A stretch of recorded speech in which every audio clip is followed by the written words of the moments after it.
Madame Baquèche, vous levez la main. Oui, on souhaiterait faire une intervention liminaire au conseil municipal.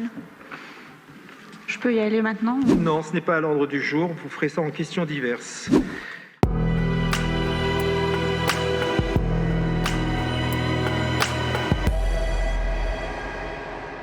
Madame Baquèche, vous m'avez parlé d'une déclaration. Or, il y a un règlement intérieur. Soit vous me parlez d'un vœu, je n'ai pas reçu de vœu.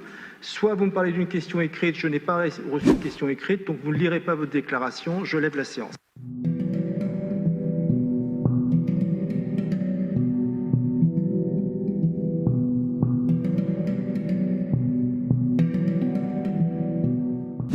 Monsieur le maire, mesdames les conseillères municipales, messieurs les conseillers municipaux. Avec le groupe Par nous-mêmes, nous avons souhaité faire une intervention liminaire à ce conseil municipal pour rappeler des éléments essentiels qui, de notre point de vue, concourent au respect de l'ensemble du conseil municipal, ainsi qu'à de bonnes modalités de travail et de pilotage pour le bien commun des Alfortvillaises et Alfortvillais. Nous sommes toutes et tous élus depuis un peu plus d'1 an. Le temps de l'adaptation qui a été marqué par le Covid est passé. Pourtant, des couacs et des dysfonctionnements persistent, en particulier quand il s'agit des droits des groupes issus des listes minoritaires. Les commissions ne jouent pas leur rôle. Les commissions devraient permettre de débattre, aller au fond de chaque dossier et surtout permettre à chaque élu de poser des questions à l'administration, de débattre entre groupes et même à l'intérieur des groupes. Lorsqu'un président de commission s'emporte contre des élus issus des listes minoritaires, lorsque l'on refuse de répondre à leurs questions, lorsque les documents sont transmis après les commissions, il n'est pas possible de travailler. L'atelier pour l'attribution des subventions nous a donné espoir que cela puisse progresser. Pourtant, nous avons voté des subventions exceptionnelles au conseil municipal du 28 septembre sans avoir reçu les documents nécessaires à l'instruction des dossiers et surtout sans que la commission d'attribution ne soit réunie. Et quand on présente, Madame Namy, des subventions à caractère exceptionnel ou à caractère de modification dans un conseil municipal, c'est une affaire sérieuse.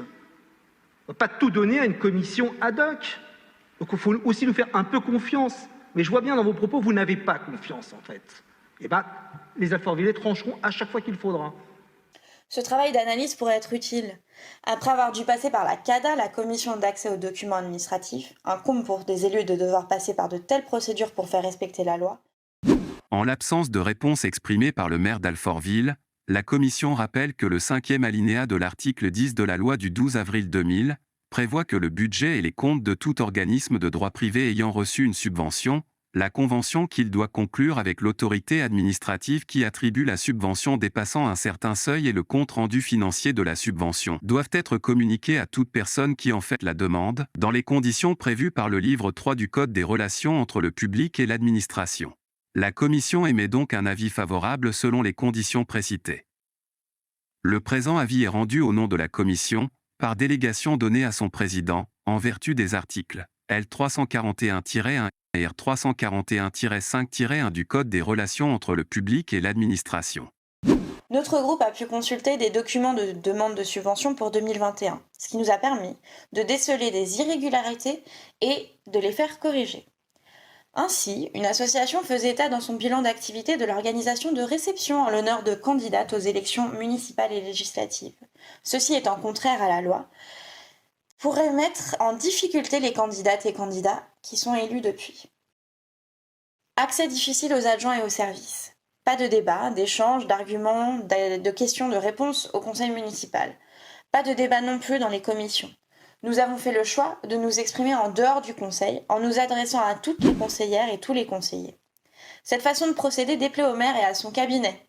Ceux-ci auraient-ils du mal à accepter que la parole puisse circuler sans leur contrôle ?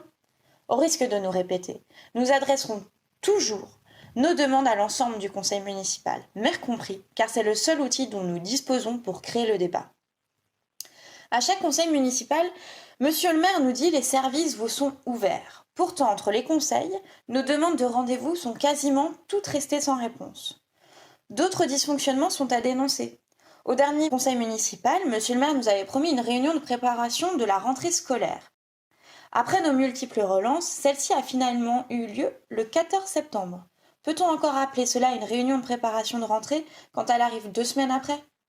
C'était d'ailleurs ce que nous avions prévu de dire dans notre tribune de rentrée, qui n'a jamais été publiée suite à un changement inopiné d'adresse mail pour nous contacter et à des courriers qui se perdent dans les limbes des serveurs. Elle avait pourtant bien été envoyée avant la date limite. Monsieur le maire se moque du règlement intérieur du conseil. Encore des dysfonctionnements quand monsieur le maire ne nous laisse pas lire nos questions orales. Encore des dysfonctionnements quand nos vœux ne sont même pas proposés en conseil municipal et qu'ils sont refusés par le maire, ce qui est contraire au règlement intérieur.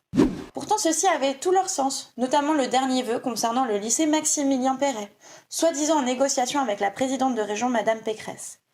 Et toujours des dysfonctionnements concernant nos amendements refusés et parfois acceptés, sans aucun vote, ce qui est toujours contraire au règlement intérieur du Conseil.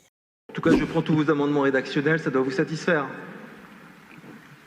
Non, même pas? Si. Ah bon. L'auteur de l'amendement expose devant le conseil municipal son contenu et sa justification.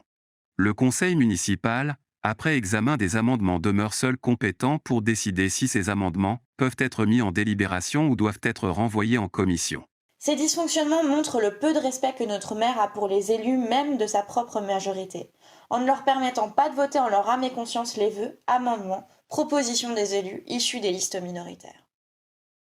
D'autres demandes de prise de parole? Non, c'est terminé, Madame Baquèche. Ça suffit. Oui, ça suffit. Madame Bernichy. Aucun respect des conseillers et propagation de fake news. Le dernier dysfonctionnement en date, le courrier envoyé aux associations le 21 septembre.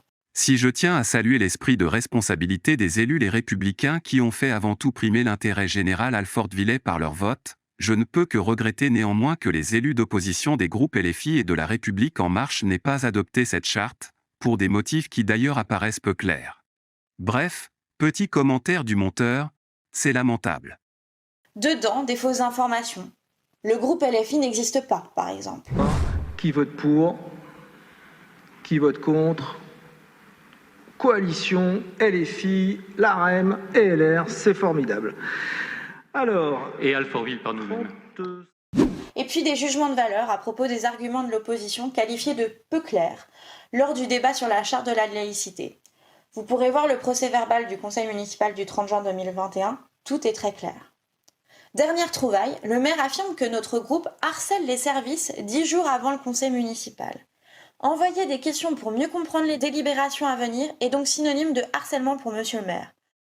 Moi, je veux bien être sympa, d'ouvrir autant qu'il faut, d'installer toutes les commissions ad hoc, de voir mon administration harcelée par vos demandes chaque fois 10 jours avant le conseil municipal et on dit rien. Mais c'est pas comme ça qu'on travaille quand on est un élu local, madame.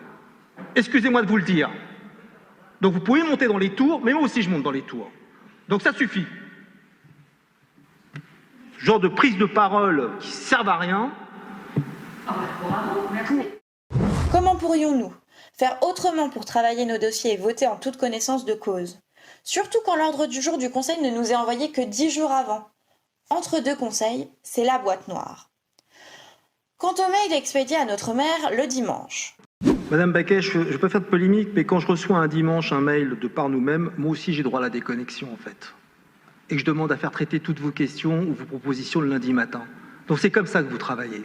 Donc il y a des temps en fait dans la vie municipale. Et j'aimerais aussi que vous soyez dans ces temps-là. Comme il semble s'en offusquer, sachez que nous travaillons, c'est-à-dire que nous avons un emploi. Nous profitons donc de notre repos dominical pour remplir notre rôle de conseillère et de conseiller. Inutile de préciser que nous n'en voudrons à personne, encore moins à monsieur le maire, de ne répondre que le lundi matin aux mails du dimanche. Inutile également de lui rappeler qu'il a supprimé l'an dernier les indemnités financières, 100-200 € par mois, aux seuls élus de l'opposition.